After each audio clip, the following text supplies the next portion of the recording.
HPP itu sendiri merupakan total biaya bahan baku ditambah transportasi, tambah overhead, dan biaya tenaga kerja. Seperti apa masing-masingnya kita bahas pada slide berikutnya.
Habis dihitung itu Rp2.000, maka kemudian kita menginginkan keuntungan 50% misalnya ya.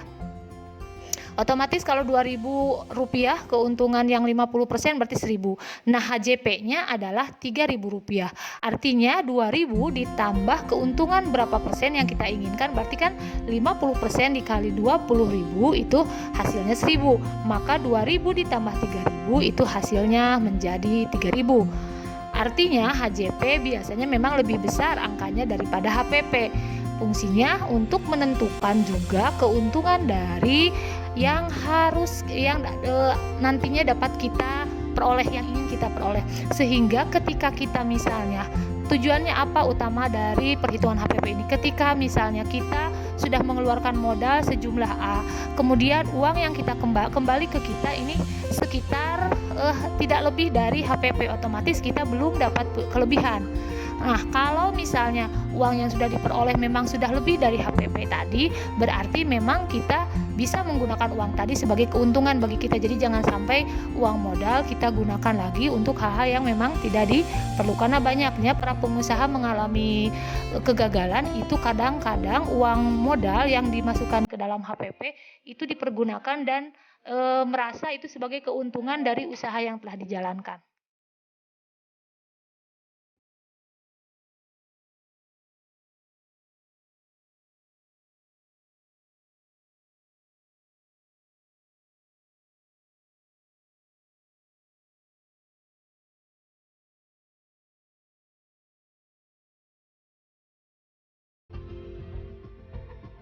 Apa sih sebetulnya tujuan utama penentuan HPP atau harga pokok produk? Ada 3 manfaat atau 3 tujuan yang bisa diperoleh. 1, bagi perusahaan bagi investor yang menanamkan saham, serta bagi pengecer. Yang pertama bagi perusahaan, bisa mengukur atau menganalisa efektivitas dan efisiensi dari penggunaan biaya, baik itu biaya bahan baku ataupun biaya tenaga kerja. Yang kedua, untuk investor khususnya bisa menghitung nilai margin keuntungan yang diinginkan. Jadi kalau sudah ada HPP kan kita bisa menentukan, oh keuntungannya saya mau 50%. Jadi misalnya kalau hari ini kita dapat keuntungan 300.000 misalnya. Kemudian itu 300.000 itu kita sudah memasukkan ke dalam HJP-nya keuntungan 50%. Maka berapa uang yang kita bisa ambil dari penghasilan hari ini itu sebetulnya bisa dihitung dari ketika kita sudah menghitung HPP-nya. Yang selanjutnya bisa juga manfaat ini kita rasakan bagi retailer atau bagi pengecer. Karena bagi pengecer juga ketika berapa ini HPP-nya? Ini HPP-nya 2.500. Ibu bisa jual jadi 3.000 misalnya per buah produk. Berarti si para pengecer itu bisa menghitung berapa keuntungan yang ia peroleh dari penjualan dari produk tadi. Biasanya sistem ini disebut sebagai sistem konsinyasi. Artinya kita nitip di seorang pedagang barang kita dan keuntungannya itu sudah ditentukan. Jadi si pengecer itu sudah bisa menghitung, mengkalkulasikan berapa keuntungan yang diperoleh dari penjualan suatu produk.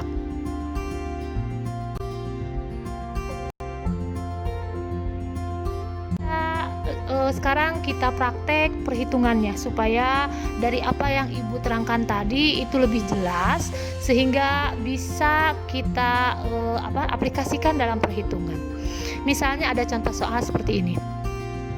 Jika PT XYZ adalah perusahaan yang bergerak di bidang manufaktur pembuatan spare part kendaraan misalnya ya. Untuk proses produksi spare part di bulan Juni membeli persediaan bahan baku sebesar 750 juta, biaya pengiriman 10 juta. Selama proses produksi terdapat biaya pemeliharaan dan bahan bakar mesin sebesar 9 juta, biaya tenaga kerja sebesar 50 juta, biaya sewa pabrik, biaya overhead lain sebesar 34 juta. Jika spare part yang dihasilkan sebanyak 50.000 buah, berapakah harga pokok produk dari spare part PT XYZ? Nah, dari soal itu silakan nanti kalian tulis apa yang diketahui, kemudian apa yang ditanya, dan apa yang bisa kita jawab dari soal tadi.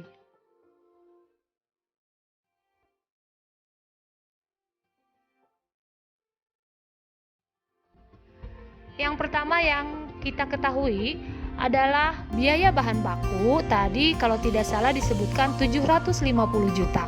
Kemudian biaya transportasi pengiriman bahan baku 10 juta. Sehingga kita totalkan biaya bahan baku dan pengiriman sebesar 760 juta. Yang kedua, biaya perawatan mesin itu sebesar 9 juta. Kita tuliskan 9 juta. Kemudian biaya tenaga kerja 50 juta dan biaya overhead, sewa, pabrik dan lain-lain, air, kemudian juga PDAM, kemudian juga berbagai kebutuhan yang memang diperlukan gitu ya, itu sebesar 34 juta misalnya. Total biaya yang dikeluarkan itu sebesar 853 juta rupiah.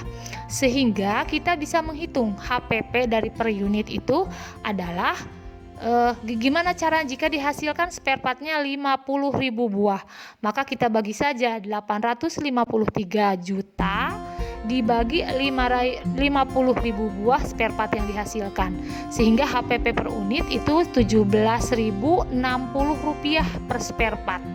Nah, itu baru HPP yang kita hitung. Artinya harga pokok produk kita belum punya keuntungan sepeser pun. Tapi semua biaya yang kita keluarkan sudah kita hitung. Nah, sekarang bagaimana kalau kita menginginkan keuntungannya dengan margin 40%? Maka kita tinggal kalikan saja 17.060 rupiah kalikan 40% sebesar 6.824 rupiah. Total dijumlahkan antara HPP ditambah jumlah keuntungan yang kita inginkan 40%, maka jumlah totalnya adalah 23.884 rupiah atau bisa kita bulatkan 24.000. Jadi HJP atau harga jual spare part itu adalah 24.000. Nah, 24.000 itu kita masukkan ke toko-toko misalnya ya. Oleh si toko-toko dijual lagi jadi 30.000 misalnya ya. Jadi si toko dapat keuntungan misalnya 6.000 ya. Dari harga pokok dari kita harga jualnya 24. Si toko ngambil keuntungan 6.000 per buah spare part misalnya ya. Sehingga kita biasa membeli spare part tersebut dengan harga 30.000 di pasaran. Nah, harga 30.000 di pasaran itu sebetulnya sudah termasuk keuntungan bagi penjual dan keuntungan bagi produsen. Jelas ya perhitungan bagaimana perbedaan antara HPP dan HJP.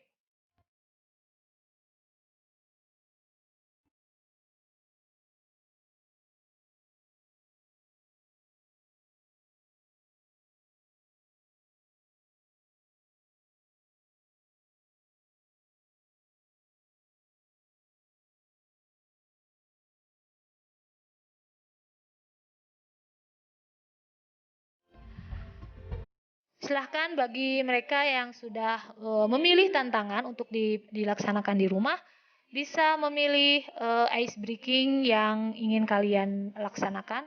Artinya bisa kalian memilih game. Boleh gamenya berupa teka-teki silang, bisa berupa wood cloud, atau game yang lain.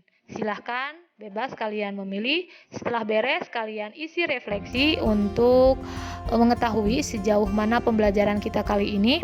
Kemudian juga kalau ada masukan ataupun hal-hal yang kurang paham, bisa kalian tuliskan juga di refleksi. Terima kasih. Mohon maaf bila ada kekurangan, masukan dan saran dari kalian sangat Ibu harapkan agar pembelajaran yang bermakna dan menyenangkan bagi siswa serta sesuai dengan gaya belajar kalian itu bisa kita ciptakan bersama. Assalamualaikum warahmatullahi wabarakatuh.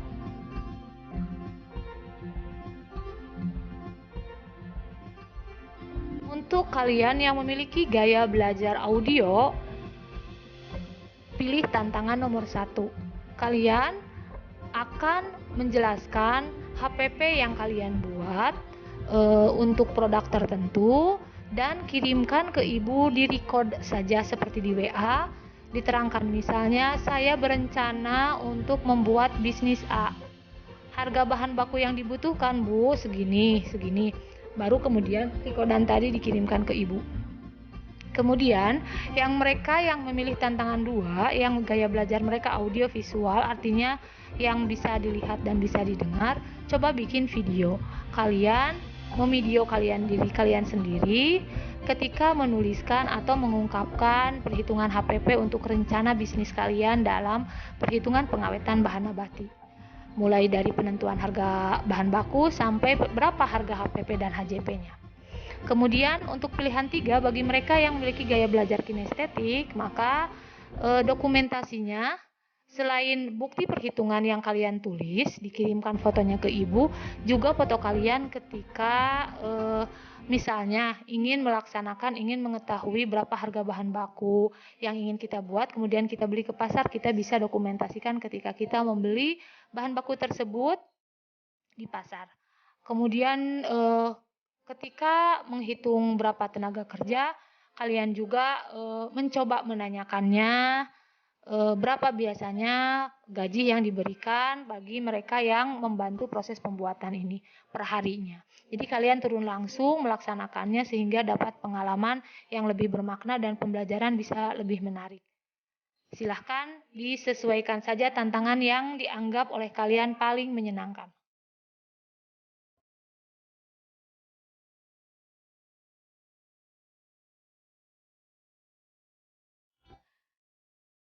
Silahkan bagi mereka yang sudah memilih tantangan untuk dilaksanakan di rumah, bisa memilih ice breaking yang ingin kalian laksanakan.